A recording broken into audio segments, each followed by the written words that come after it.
Hello and welcome to Two Old Chuffs, a tale of two hospices. I'm Tamsin Thomas. And I'm Gina Stones. And today we're going to be joined by our medical director, Dr. Deborah Stevens. I'm trying not to make you sound old now, but Deborah's about to retire. Is about to retire, but we didn't want to let you go without capturing all those, well, not all of them, we'd be here forever, but some of the memories that you've got from 27 years with us. Yes. But also years before that I've worked as well. in Cornwall since 1982, so things look very different now to how they looked all those years ago. Well, take us back then to 82. So when I first came as a student in 1982 to what was Treliske Hospital at that time, there was Treliske Hospital at the top of the road, and then there was City Infirmary in the middle of Truro, and we had to bike between the two. And then when I came back as a junior doctor, and as part of my training, I was part of the cardiac arrest team, and we used to have to go down to City Hospital for the arrests, and once I had to go to St Clement Veen, which is the other side of Truro, for on your arrest. No, in a car by then, because I wasn't a student. But now, that is beyond thought, because one, how would you get through Truro to St Clement Veen in anything under half an hour? But the concept that we have now, which is everything's on tap, it's there, and if it doesn't happen right now, it's not good enough, is just kind of so different to how it was. And I would say we gave good care then, and it was what people expected, but it bears no relationship to how things are now. I think people's expectations are different, aren't they, now as well? Course. With Google, and it's so easy to search for your own symptoms and put them right yourself. Yes. And so actually I think the expectation on our medical colleagues is hugely different. I think it is massive, and what people expect of themselves is massive.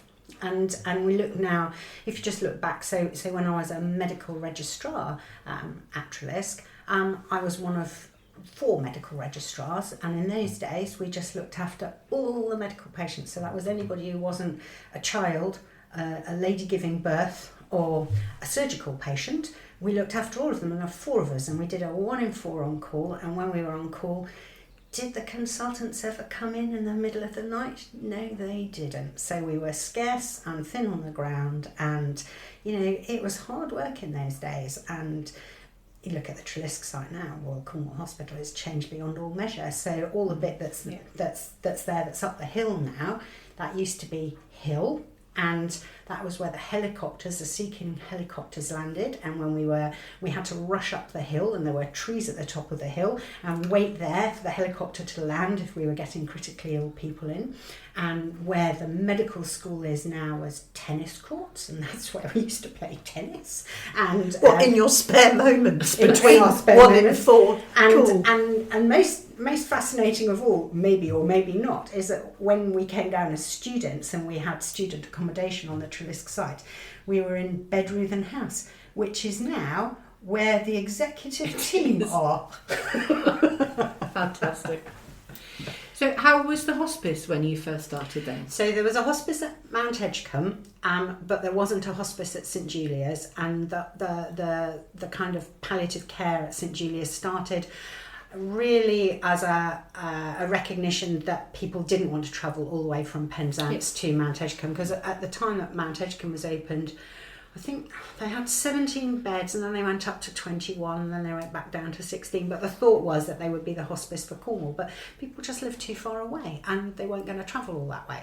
And so they decided they wanted to run a satellite unit in the west, and Mount Edgecombe Hospice, as it was then, provided a third of the costs, and Macmillan provided a third of the costs, and the nuns who ran St Michael's Hospital as an independent hospital provided a third of the cost to start St Julia's at that site. And when St Julia's started, it was started as 4 beds in the glass balcony off the surgical ward at St Michael's. Amazing. And how did you get involved then? Had you set out to work in palliative care? No, I had no intention of working in palliative care. But then I think lots of people then didn't know what they were going to do. So you just kind of went along and took opportunities as they came. So I was married to somebody who definitely was going to be a GP and definitely was going to be a GP somewhere near the sea because he came from the Channel Islands, and we'd spent a lot of time training in Cornwall, and I got to the point where I'd been a medical registrar and I'd rotated around all the specialities at RCHT,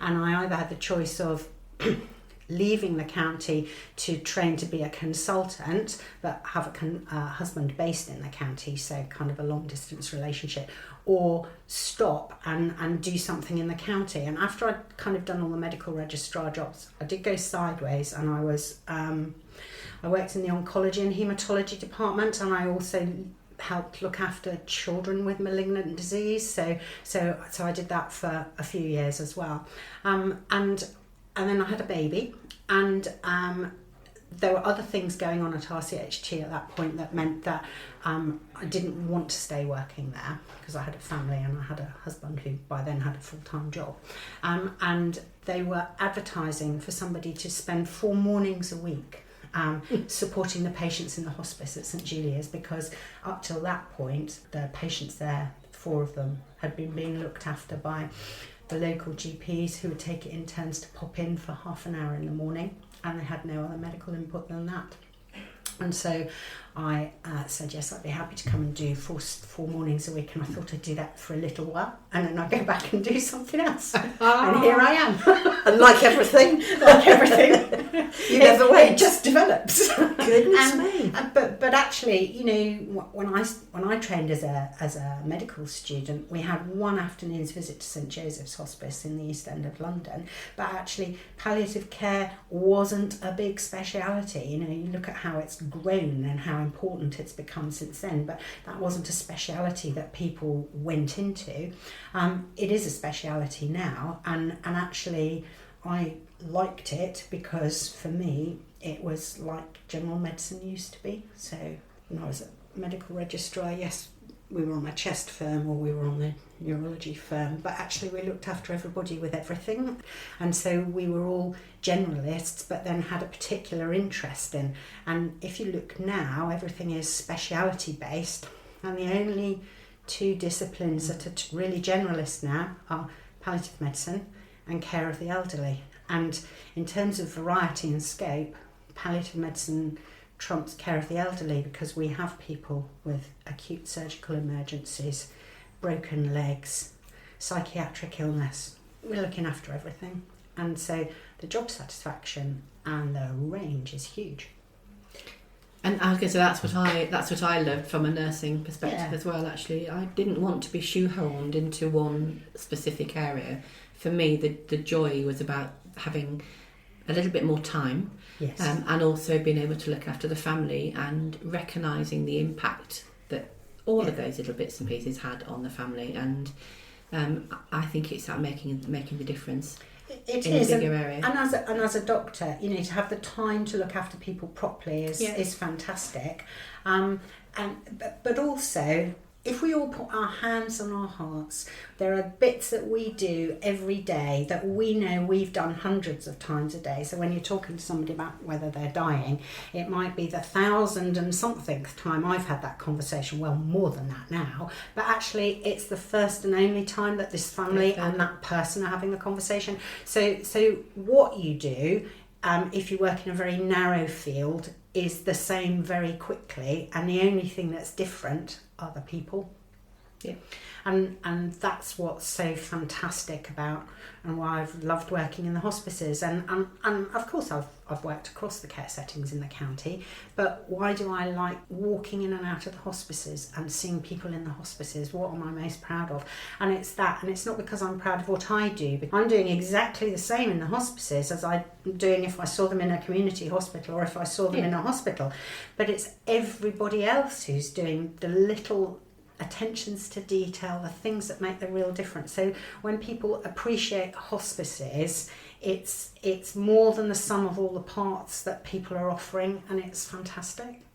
But what we need is 1,000 of you going around telling people, because still those old myths which you can bust so easily exist, don't they? You need enough people who can do that, but you don't necessarily need thousands, because actually if you look back over the years, there was a time, maybe 20 years ago, where actually what was being said in healthcare circles was you were lucky if you had cancer, because you automatically got easier access to palliative care than if you had another diagnosis. And I can remember having a roaring row with a cardiologist for a national conference once who said to me, well, I can't ever get any of my patients into the hospice because you only look after people with cancer. And I said to him, how many patients have you referred? And he said, 1. And I said, how many have you got in? Or he said, 1. And I said, say, 100% admission rate. Most people would give their IT for that. And you can only start complaining if you're referring hundreds and you don't get them in. And actually what we have is a speciality that has grown, but actually the bottom line is that what we're delivering is what everybody wants and should expect for themselves. So is that specialist, or is it just really good care? And then how many specialists do we need to do that? Because if it's going to be there for everybody, then can we afford it if it's specialist delivered? And the answer is no, of course not. So you need the specialists for the people who need the specialists, but then you need the ethos and the culture and the resource that's generalist for everybody. And there is where it gets tough, isn't it? Yeah, Here we are, we're a charity providing this, not charging anyone for it. Of course. We could go down that dangerous road now that says, should we? Or should the NHS be doing that? Well, if we only thought it was our job to provide what the NHS provided, that would be a miserable way forward, wouldn't it? Because one, charities aren't supposed to be replacing statutory provision, but two, when people do things for us, when they give time and come and volunteer, when they come back and work for us, when they donate goods, when they leave money in their wills, they're leaving it for a concept, aren't they? And it's perhaps the concept of what it's like in the hospice and what the building is. I think it's also it's those people, isn't it, that have used the service and their families that actually are busting those myths. Absolutely, and so we could offer a platinum service, but actually most people don't want a platinum service and they don't need a platinum service. So our responsibility for the people who believe in what it is we do and want to support it and continue it is that we get the best value we can from the time and the effort that people give us and the money that people give us. But what we also know probably is that people are giving us money because they think, and then when I need it I can go in the hospice. And then you think, how many people die in Cornwall a year? How many people get into the hospice? So are we saying that if you don't get in you get nothing, or is our responsibility as a charity to provide something even if you don't get into a bed in the hospice? And I think that is our responsibility. And I think looking forward to the next 40 years, actually, that's absolutely, the way that we'll be looking. I think from a strategy is how we can partnership work with others, look at our reach. Yeah. And our reach has always been more than beds, but actually we need to be a bit more overt about that, I think. So the specialists like me, our role and our function is to absolutely know what the best care looks like. So that we have that as an ideal, and then provide the expertise for the people who really, really need it, who've got really difficult pain, really difficult distress or symptoms. But then it's to support other people to develop the skills that mean that they can deliver it on a generalist level. So there's never not going to be a need for specialists, but that's not the same as saying specialists have to do everything. And also there's that sharing of knowledge, isn't there? Because I don't know what palliative care will look like, and I'm not the expert in this, but I know that you're both quite often saying more and more people want to die at home if they can, but surely that means we've got to share knowledge, advice, open conversations to help people cope with that at home. Of course, and our role, I think, is to provide what people need, and it is quite difficult to predict that because people are idiosyncratic and unpredictable, and what one person needs isn't what another person's going to need. So that whole concept of what is a hospice, it's somebody who travels alongside you and supports and gives whatever is needed, is the one we need to stick with, because what might be needed at any one time or from any one individual over here is completely different to what's needed over there, and we need to try and fulfill all of those, because what one person needs to stay at home might be completely different to what another person does. And if I look back over the time that I've been in Cornwall, there are some hilarious stories about how people manage to stay at home. So I went and saw a young man in his 20s who was the son of a farmer who was had a brain tumour, and they were struggling to wash him, and it was taking ages for people to come and think about adapting their bathroom or whatever. And I went to do a visit on the farm, and I went in and his mum said, "We don't need them anymore because we've solved the problem." And I said, "Have you done that?" And she said, "We've got this paddling pool and we have it down, and then we roll him in on an office chair, and we hose him down with some of the stuff that we got from the farmyard, and he's had a shower, and that's fine." The scene. And I thought that was pretty Heath Robinson, but they were happy with that. But that pales into insignificance with my best story, which wasn't actually me that did a visit, it was somebody else. But it was an old guy on a farm in the back of Beyond in Old Cornwall. And he'd gone off his legs properly with his cancer, which meant that he couldn't use his legs, he couldn't walk, and he couldn't get up and down stairs. And there was stuff going on that he needed an assessment for a stair lift. And by the time the person went round to do the assessment for the stair lift, the family said, "We've solved the problem ourselves." And the person who was doing the assessment said, "Well, what have you done?" And they took her into the living room, because it was a big old-fashioned manor farmhouse. And in the living room was a forklift truck with a chair strapped to it, and there was a hole in the ceiling, and they were just pushing it on the forklift truck. Now, that suited that family now. But if you think about how things have changed, nobody would be happy to let that happen now in terms of health and safety. But the value of that story is that, we've become very risk averse in healthcare, and what we should be doing is supporting people in the risks that they assess and are prepared to take for themselves. And so if somebody wants to stay at home and it looks less than perfect from a professional point of view, that's not a reason for them not to be at home, as long as they've been informed, as long as we've talked them through that. And I think the role of the hospice is to support people to make informed choices that are right for them. And I have a classic example of why I think that your conversations and that need to make it easier for people was the lovely lady Sarah. We made a film with her. Oh yes. And she told me this brilliant story of how she one Christmas she said to the family, "I'm really sorry, but I can't stand the smell of cooking." Oh, that was me. I went and did a domiciliary visit. This is a brilliant story. And I went and did a domiciliary visit, and she said, "And I don't know what's going to happen because I can't bear the smell of cooking in the house." And she was in her 40s and dying, and we've been looking after her for a long time. And she'd got 2 teenage children and a wonderful husband. And they just looked at me and said, "What are we going to do? Because we want a Christmas dinner." And I said, "Have you got a barbecue?" And they went, "Yep." And he said, "Oh yes, I'll barbecue the turkey." Just like that. And he did. And you just go and think, that's what. And yes, she was a fantastic person, and she was wonderful because she did stories for us. But lots of different people from the hospice went and saw her at home and supported her at home, and supported her mum and supported that family, and it was a real team effort. And had those amazing conversations. Oh yes. And when my dad was dying, not in a hospice, it was the conversations I had here that made the whole journey so much better.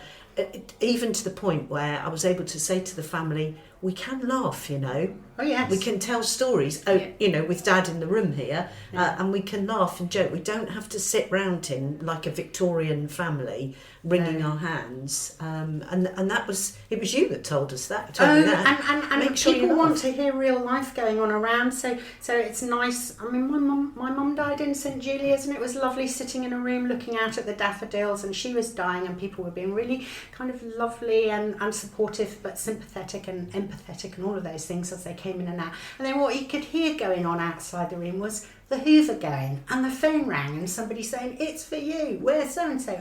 And what you've got is a sense of life going, but life going on, and that's really important. The worst circle death I've done was when I... This is a funny story which relates to St Julia's.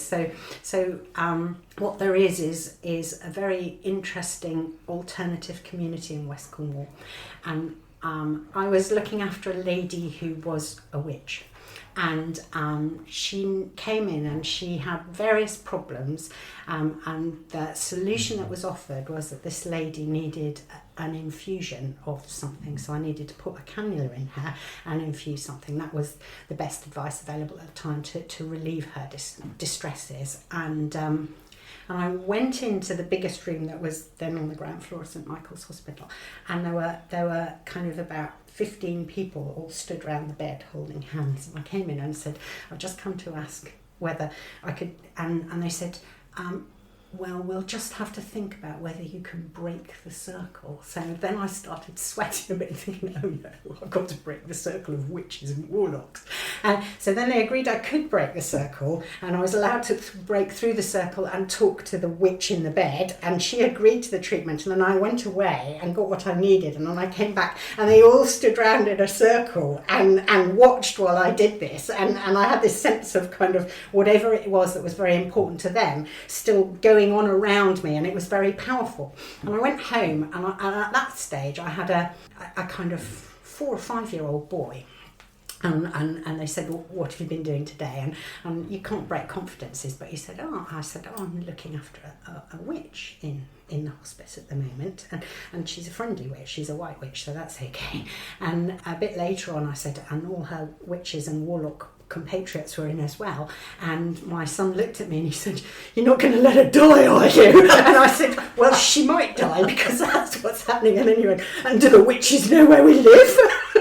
And he goes, oh bless him, fair point. Exactly.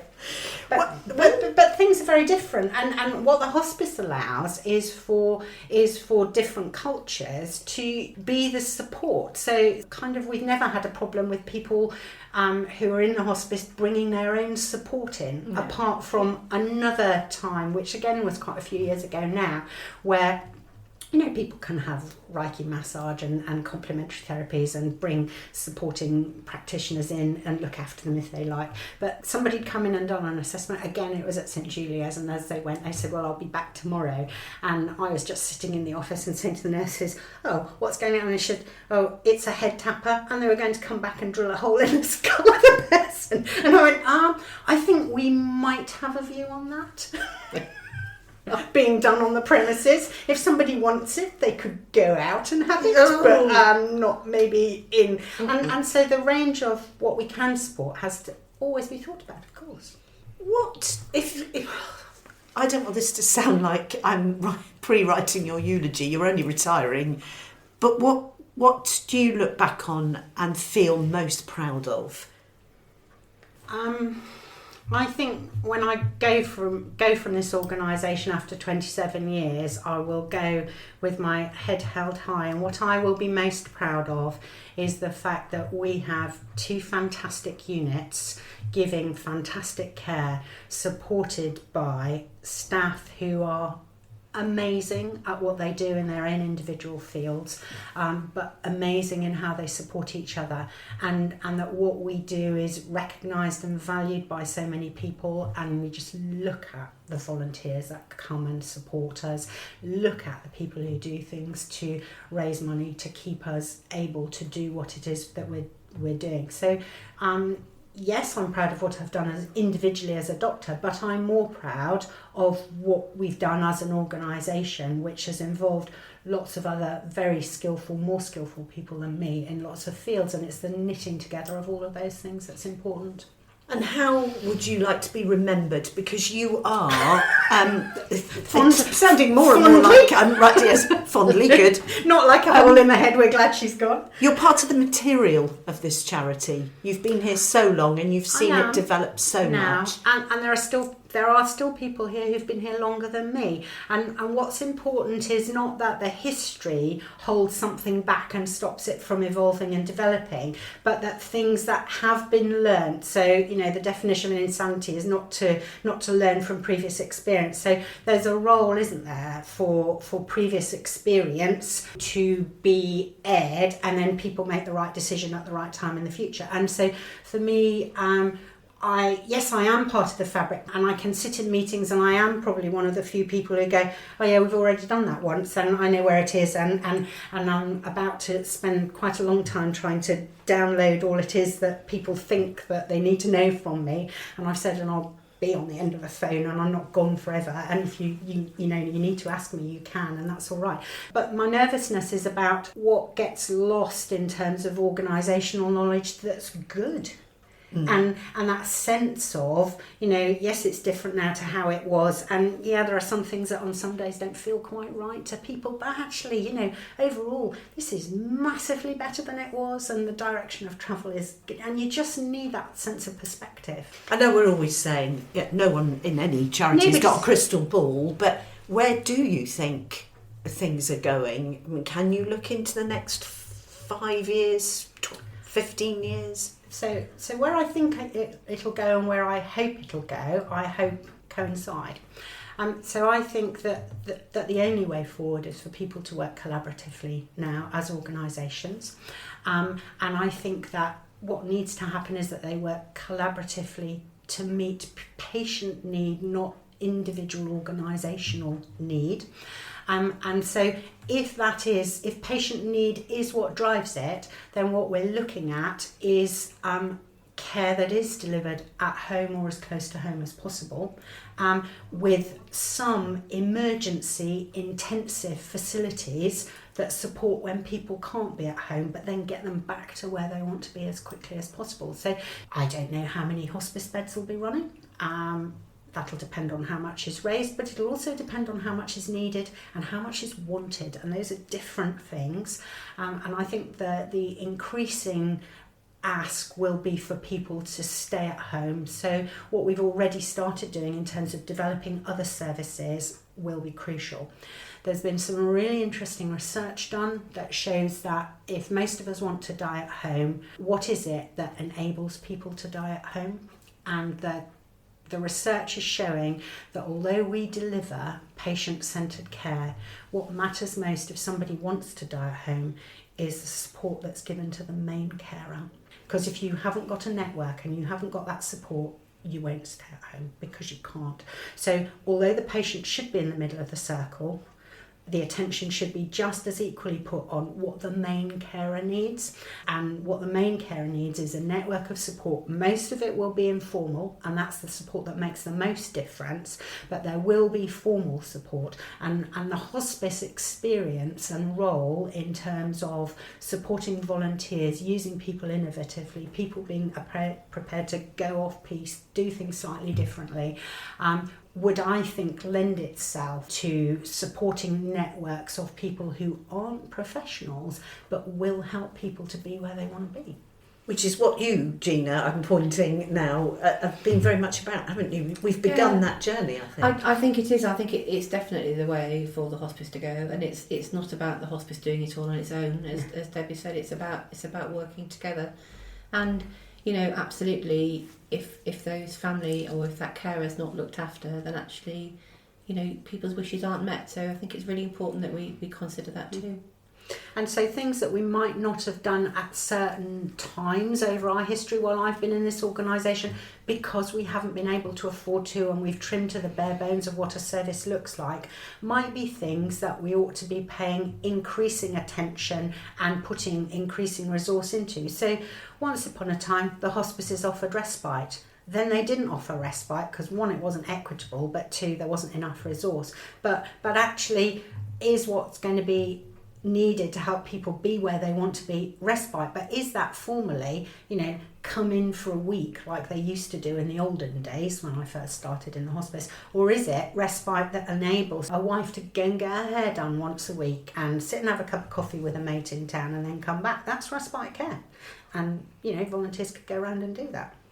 Fascinating. And I've noticed carers are becoming more and more a part of our world, aren't they? Yeah, and talking Quite about rightly. the support. And hospices have traditionally grown up on the background of a model of what cancer patients need, but actually the big demand now is looking at other areas. And if we, for me, I can't know what it will look like, but actually over the years we've done a lot of work with the mental health services to look at people who are dying with dementia and supporting them in their care setting, because the worst thing you can do with somebody with dementia is move them. And if you look at all the work that's been done to support people who are beginning to lose mental capability, what we might be able to offer is the way we should be thinking of going. And what those carers don't have is somebody giving them a week off. What they have is lots of different people coming in, maybe 2 or 3 times a day, to give them an hour where they can just not have to kind of be the eyes and ears of somebody who's lost the ability, but they still care about. Mm. Well, I've found it a privilege working as part of this charity and with you, and I'm not on the medical side. I think you not exonerate, it's not the word I'm looking for. Exonerate? No, What have you done?